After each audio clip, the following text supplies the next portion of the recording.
There's a world of difference between appropriate action and desperate defense.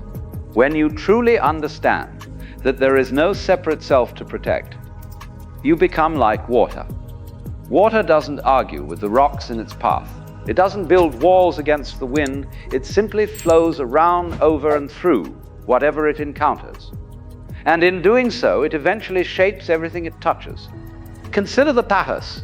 Every time you defend yourself, you are actually confirming that there is something to defend. You are reinforcing the illusion of separation, the belief that you are a fragile ego that can be damaged by words, by opinions, by the thoughts of others. But what if you simply didn't take the bait? What if, when someone criticized you, you listened with genuine curiosity instead of immediate defensiveness? What if you could hear their words not as an attack on your precious identity, but as information, as feedback, as another wave expressing itself in the vast ocean of consciousness? I once knew a woman who spent her entire life explaining herself to others. Every decision she made, every choice, every preference had to be justified, defended, made acceptable to the invisible jury she carried in her head. Exhausted herself trying to prove that she was good enough, smart enough, worthy enough. And then one day, something shifted. She realized that she had been putting herself on trial for crimes that existed only in her imagination. How exhausted self. She had been defending herself against accusations that no one was actually making. The moment she stopped defending, something extraordinary happened. People stopped attacking, not because they had changed, but because there was suddenly nothing to attack. As she had become like the sky, vast and open, untroubled by the weather that moved through it. You see, most of what we call attack is actually just other people expressing their own confusion, their own fear, their own desperate need to be right about something in a world that often makes no sense at all. When someone criticizes you, they're usually telling you more about themselves than they are about you. The man who calls you lazy is often terrified of his own capacity for stillness. The woman who accuses you of being selfish is usually struggling with guilt about her own needs. The person who attacks your choices is frequently questioning their own. But when you take these projections personally, when you defend against them, you become entangled in their confusion. You enter into a dance of mutual delusion, where both of you forget that you are playing roles in a cosmic drama. What would happen if you simply stepped out of that dance? What if you refused to play the game of attack and defense? This doesn't mean becoming indifferent or cold. It means recognizing that true strength comes not from building walls, but from having no walls to maintain. True security comes not from defending a position, but from having no fixed position to defend. Think about this paradox. The more desperately you try to protect your image, your reputation, your sense of self, the more fragile and vulnerable you become. You're like someone trying to carry water in a basket. The harder you try to hold it, the more it slips through your fingers. But when you stop grasping, when you stop trying to control how others see you, you discover something remarkable. You are already complete. You are always complete. The approval you are seeking, the validation you are chasing, the respect you are demanding, none of it could add anything to what you already are. There's an old story about a master who was falsely accused of fathering a child in the village. The townspeople came to him with their outrage, their condemnation, their demands for explanation. The master simply said, "Is that so?" and took the child to raise as his own. Years later, the real father was discovered, and the same townspeople came back with their apologies, their praise for his patience, their admiration for his character. And again the master simply said, "Is that so?" and returned the child to its true parents. Do you see what he was doing? He wasn't defending himself when attacked, and he wasn't puffing himself up when praised. Not because you don't care, but because you know that what you truly are cannot be touched by words, by opinions, by the temporary storms that blow through human consciousness. But here's where it gets really interesting. When you stop defending yourself, you also stop attacking others, because you realize that there is no other to attack. The person who annoys you, who challenges you, who seems to oppose you, is simply another wave in the same ocean, another expression of the same underlying reality. The mystics have always known this. They speak of the fundamental unity that underlies all apparent diversity. They see through the game of separation the illusion of isolated egos battling each other for supremacy. When you truly see this, when you really get it in your bones, something wonderful happens. You can engage fully with life without being at war with it. You can play your part in the human drama without taking it so seriously that you lose your sense of humor about the whole thing. You become like an actor who knows he's on stage. He can play the role of the hero or the villain with complete commitment, but he doesn't go home at night believing he actually is that character. Let's now start out. He knows it's a performance, a dance, a game of consciousness exploring itself through countless forms. Now you might ask, but what about justice? What about standing up for what's right? If I never defend myself, won't people walk all over me? Won't evil triumph? Now, these are good questions, and they point to an important distinction. There's a difference between personal defense and appropriate response. There's a difference between protecting an ego and protecting what genuinely needs protection. When you stop defending yourself, you don't become passive, you become responsive. You respond to situations from clarity rather than reactivity, from wisdom rather than wounded pride. If someone is spreading lies about you, you might choose to correct the record, not because your precious reputation is under threat, but because truth serves the whole situation better than falsehood. If someone is behaving in ways that harm others, you might choose to take action, not because they have offended your personal sense of right and wrong, but because the welfare of the community calls for a response. But you do these things without the emotional charge of personal defense. You act from the place of seeing what the situation needs, rather than what your ego demands. This is the difference between being a warrior and being a reactor. The warrior acts from center, from clarity, from connection to the whole. The reactor acts from fear, from separation, from the desperate need to protect a self that was never actually under threat. Let me share something with you that might sound radical.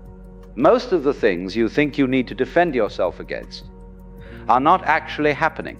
They're happening in your imagination, in the stories you tell yourself about what other people think, about what their words mean, about what their actions say about you. You continue, it's part of.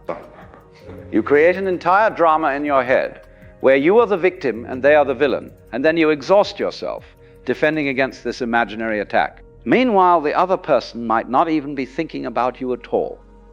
They might just be having a bad day, or expressing their own confusion, or simply being human in all the messy, imperfect ways that humans are.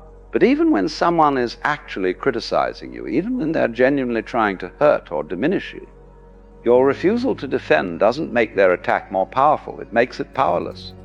Think about it. If you throw a ball at a wall, it bounces back with equal force. But if you throw a ball into space, it just keeps going until it runs out of energy and dissipates. When you refuse to be the wall, when you become the space instead, the attack has nowhere to land. This is not weakness. This is the ultimate strength.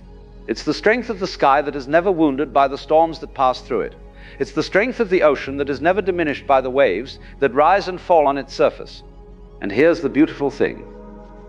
When you stop defending yourself, you give others permission to stop attacking. When you refuse to play the game of combat, you create space for genuine communication, for real understanding, for the kind of connection that's impossible when everyone is busy protecting their positions. I remember watching two friends argue once. One was defending his political views, the other was attacking them. Back and forth they went, each one building higher walls, each one more convinced of their own righteousness. Neither was actually listening to the other. They were just waiting for their turn to reload their weapons. But what if one of them had simply said, "You know, I hear that you see things differently than I do. Help me understand your perspective." What if instead of defending their position, they had become curious about the other's position? The entire dynamic would have shifted. Instead of enemies, they would have become fellow travelers, comparing notes about the landscape of life. This is what happens when you stop defending yourself. You continue by the pointer.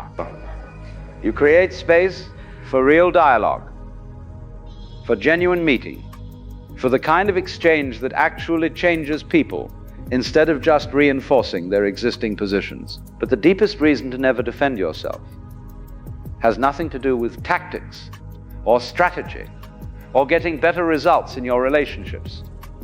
The deepest reason is that defense is based on a fundamental misunderstanding of what you are. You are not a thing that can be threatened. You are not an object that can be damaged. You are the awareness in which all experiences arise and pass away. You are the consciousness that observes all thoughts, all feelings, all sensations without being touched by any of them.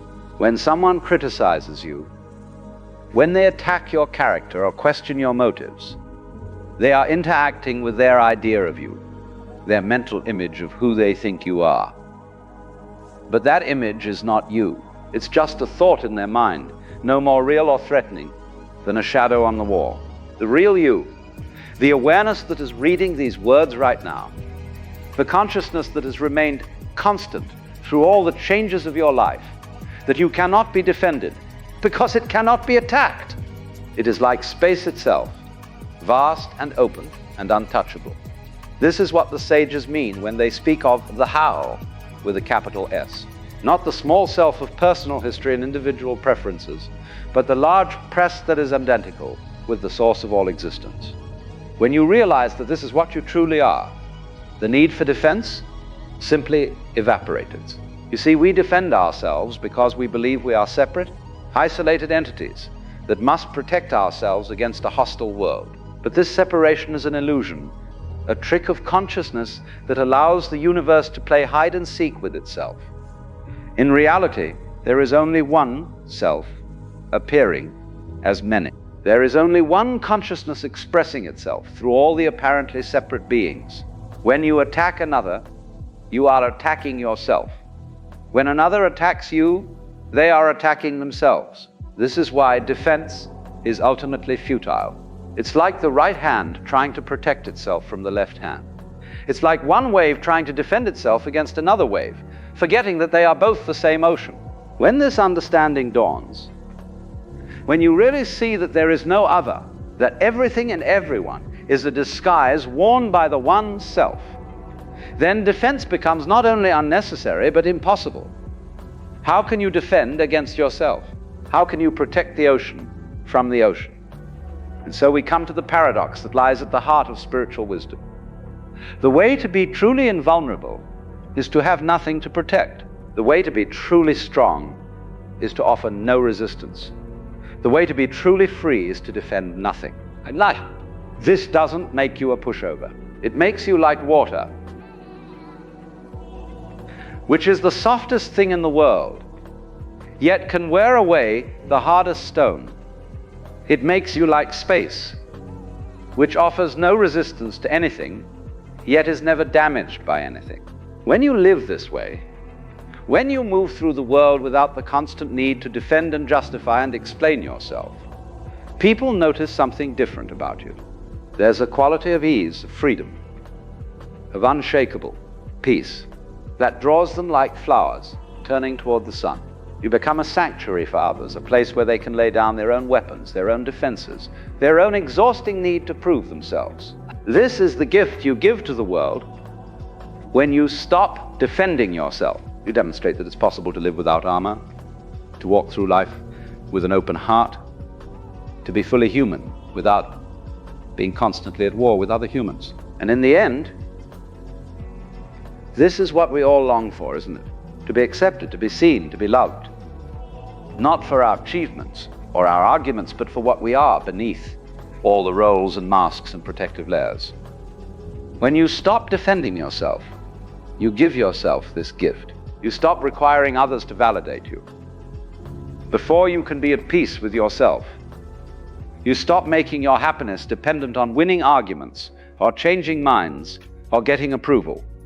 You discover that you are already what you were seeking. You are already acceptable, already worthy, already complete.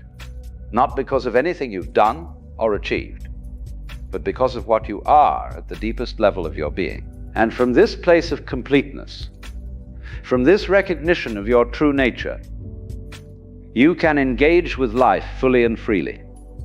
You can speak your truth without needing others to accept it. You can act according to your values without needing others to approve. You can be yourself without needing others to understand. Good night.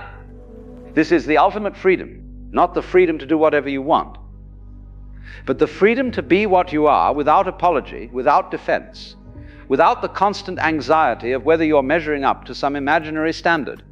So the next time someone criticizes you, the next time you feel that familiar urge to defend and explain and justify, remember this: you are not what they think of you. You are not even what you think of you. You are the vast awareness in which all these thoughts and opinions arise and pass away like clouds in an endless sky. Rest in that awareness.